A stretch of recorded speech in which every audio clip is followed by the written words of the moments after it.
Greetings, ladies and gentlemen. So far in this series, I have illustrated a general process by which indefinite life can come about. Now, I'm going to explain why indefinite life will become increasingly accepted over time, and when human beings achieve indefinite longevity, the predominant mass of public opinion will come at least to be in favor of it, if it will not be in favor of it already at that time. But essentially, we have every possible selection process on our side. Now, think about what is going to happen as human beings achieve increasingly longer lifespans and achieve indefinite life. One great fortunate thing we have in our favor is that most people recognize that curing particular diseases is a good thing. There's overwhelming support, for instance, for fighting cancer or fighting heart disease, which is excellent. I'm very glad to see a lot of resources devoted to that, and a lot of attitudinal support devoted to it as well. So when these problems are cured or mitigated, nobody's going to object or complain. And even if somebody does object or complain, he will be seen as insensitive or immoral. So, as a result, as life expectancy increases, most people are not going to mind. The ones who do mind will be marginalized as being on the fringe. Now, this will continue up until the point when indefinite life is attained. At no point in time is there going to be a discrete choice that society as a whole can make between human beings living their current finite lifespans or living forever. There's no magic button that can be pushed or not pushed to make that happen. There's no magic elixir that will be developed at a single discrete point in time. Which means, essentially, that those who resist the prospect of indefinite life extension will follow one of two ways. Either they will gradually be coaxed into accepting it.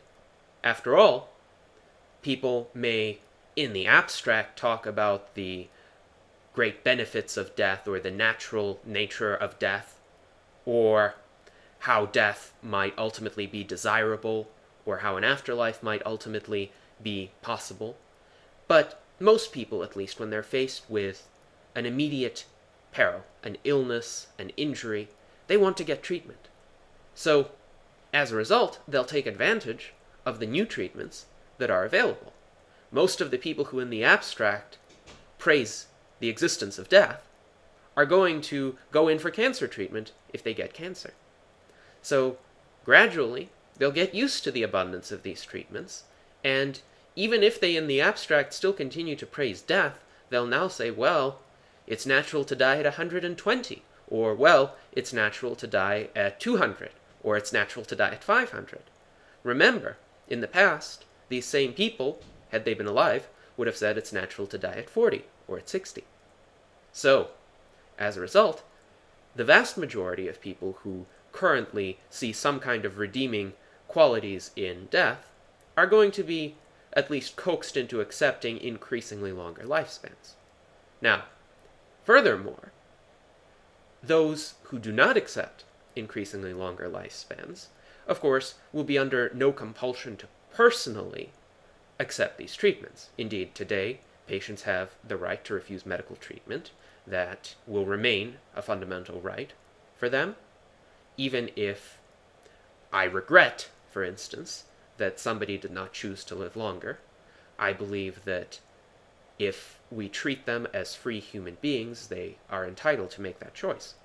So, those who don't want to extend their own lifespans, those who think that it's time for them to go to God in heaven, will have that choice, and they will die. And those who don't think that way will live on. So there will be a selection process whereby the people who are more likely to support, or at least acquiesce to indefinite human life extension, will be the people who are left. to form the climate of public opinion. Now, it is true that sects of individuals could form very much like the Amish today, who refuse the benefits of modern technology, and they pass this philosophy on to their descendants. So, for instance, I might be alive indefinitely, you might be alive indefinitely, and we could observe 50 generations of these people coming and going and being born and dying, all without accepting these increasingly better treatments. But there's always going to be attrition in each generation, because even today, some of the Amish children want to join modern, technologically developed society.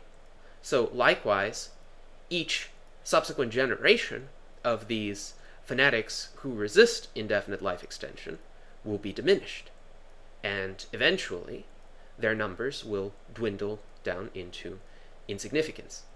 So as a result, we have the selection processes of technological growth and the natural incentives that come about due to human life extension on our side.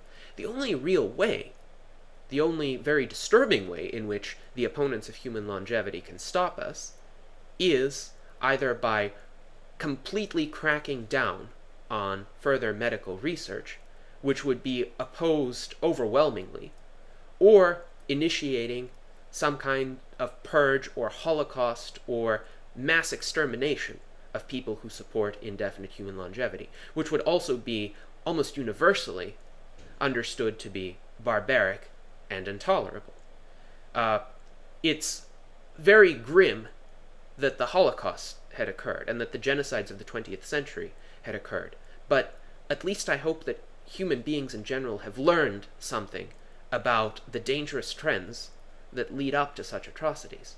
And most people, I think, will recognize the warning signs if a movement of that kind ever arises, and the vast majority of human beings will be opposed to it.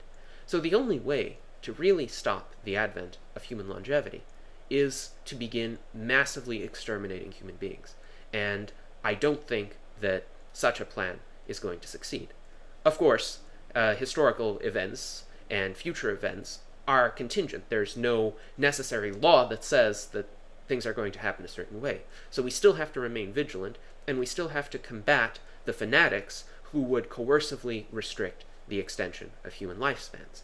But if we can manage to keep these fanatics at bay, progress and the work of those individuals who are devoted to human life extension will do the rest.